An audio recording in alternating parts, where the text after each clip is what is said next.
দাবি করে তারা কিভাবে প্রশাসনের ফাঁকি দিচ্ছে। এই যে আজকে আপনি হঠাৎ কি শুনলেন, কেন অভিযান করলেন বলেন তো?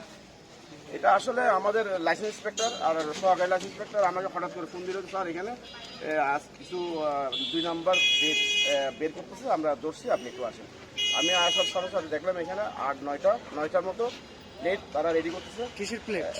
টমটমের প্লেট রেডি 2 নম্বর করে বেড়ানো হচ্ছে। আজকে সকাল থেকে আমরা 2-3টা ধরছি এরকম বিভিন্ন জায়গা থেকে। এরপর থেকে অভিযান চালাচ্ছে আমাদের লাইসেন্স ইন্সপেক্টর, সহকারী লাইসেন্স এরা মিলে। এখানে খবর পাইছি এখানে 9টা প্লেট বানানো হচ্ছে। এখান থেকে আমরা আসলাম ডিজাইন বাড়ি।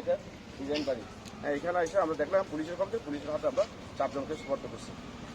এখানে একটা ওই হাসপাতাল আমার পিছনে একটা আছে, প্রিন্টিংয়ের দোকান আছে, ওই দোকান থেকে প্রিন্টিং এখন যাবো এখানে আমরা। আচ্ছা, আপনাদের তো পৌরসভারই বদনাম হয়, এগুলো পৌরসভায় আপনারা অবৈধভাবে লাইসেন্স দিয়ে এগুলো বদনাম হয়, কিন্তু এগুলো